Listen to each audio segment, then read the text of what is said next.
Welcome to the explainer that completely shatters the illusion of construction wealth and reveals the hidden plumbing of the entire industry.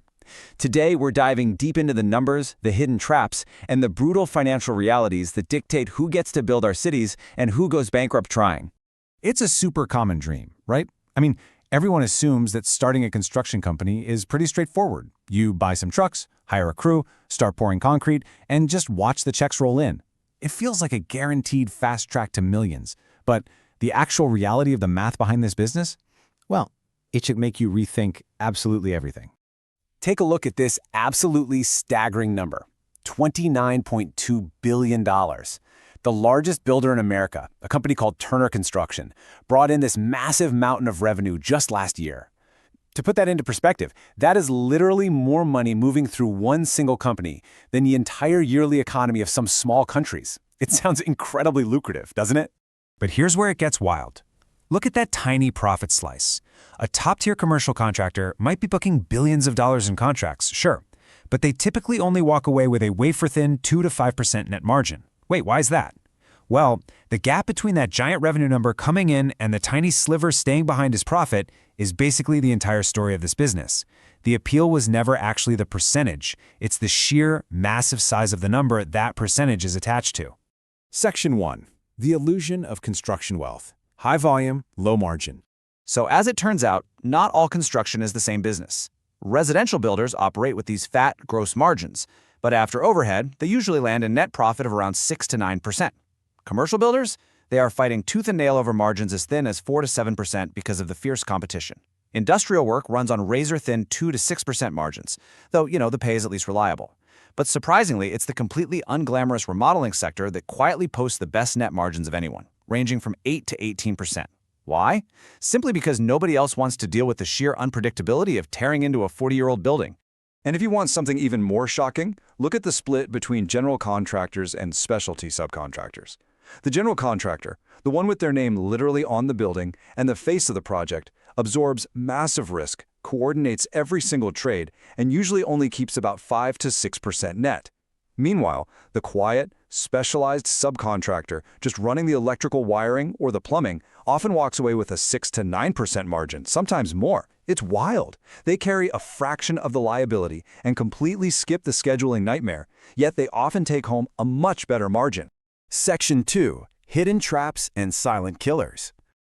A lot of folks think you can start out with just a pickup truck. Actually, scratch that. Setting up a real, fully licensed company capable of bidding on commercial work will cost you anywhere from $50,000 to over $220,000 before you've poured a single yard of concrete. A used truck and trailer alone eats up to $27,000. But the real shocker? It's the insurance and surety bonds. General liability, workers' comp, commercial auto, and the bonds that guarantee your work can cost thousands upon thousands. It practically pulls the financial floor out from under new owners immediately.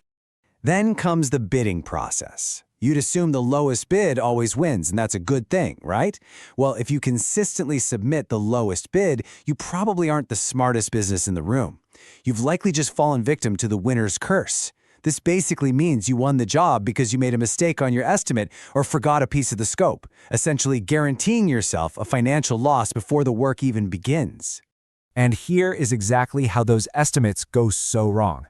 Labor is an absolute silent killer in construction. Let's break this down. A worker earning a $25 base wage instantly balloons to $36 an hour when you factor in the fully burdened costs, like payroll taxes, workers' comp, and benefits. If you estimate a job using just that $25 base wage, you have mathematically guaranteed yourself a loss on every single hour your crew works. That $11 difference is absolutely devastating if you miss it. And materials? They're just as volatile. In the current environment, steel and metal framing prices climbed around 18% in a single year. If you skip an escalation clause in a fixed-price contract, which is a rule that forces the client to share the extra cost if materials spike, that unexpected 18% increase comes directly out of your own narrow profit margin.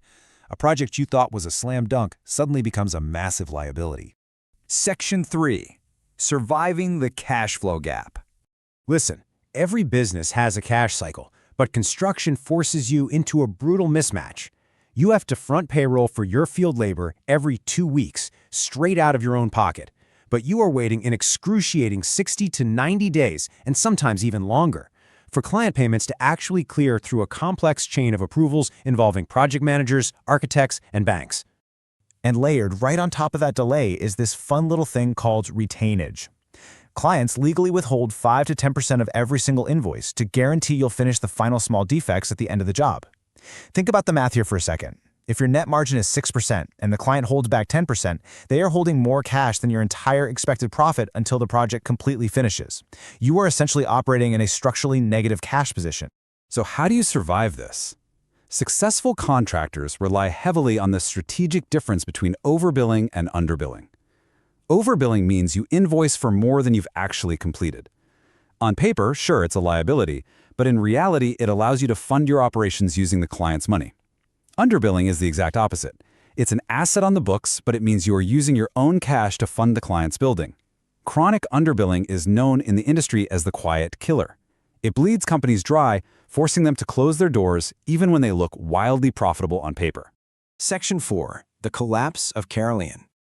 To prove that these structural traps can topple literally anyone, even the biggest giants, let's examine the shocking collapse of what was once the UK's second-largest construction company, Carolean. Back in 2016, they paid a record dividend of £79 million. Everything looked great, but in a terrifyingly short window, the whole thing unraveled. By July 2017, they announced an $845 million write-down. By January 2018, they were in compulsory liquidation with nearly $7 billion in liabilities. They weren't destroyed by incompetence, they were destroyed by thin margins, aggressive bidding on low-margin public contracts, and heavy borrowing. The exact same structural forces sitting inside any small contractor's business plan took down a 43,000-employee giant. Section 5. The True Business of Building. Mastering the Math. So with all this risk constantly hanging over your head, how does anyone actually survive? How does an owner master the system and scale a business to take home upwards of $1 million a year? It all comes down to the shape of the contract. Fixed-price contracts put all the risk on you, but smart builders utilize cost-plus contracts, guaranteed maximum price contracts, or design-build contracts to shift and cap their risk. But you want to know the absolute secret weapon? The mid-project change order. Once you are on site and the client requests a surprise design change or you hit unexpected bedrock, you have the leverage. Those mid-project changes are priced at a much higher margin than the original competitive bid. That is where a huge percentage of real profit actually comes from. So, the absolutely crucial point to remember from this entire explainer is this. The tools, the trucks, and the crew, that's the easy part. Anyone with some capital can buy those. True survival requires treating your company less like a builder and more like a financial institution that just happens to produce buildings. Success is entirely about the discipline of your accounting and mastering that cash flow gap. The difference between a contractor who thrives for decades and one who quietly disappears in year 2 is whether they treated their cash flow with the exact same seriousness they treated their blueprints. So, the next time you look at a towering city skyline, ask yourself, how well did the people who built it truly understand the brutal, brilliant financial plumbing holding those towers up? Thanks for joining me on this explainer. Keep questioning the structures around you, both physical and financial.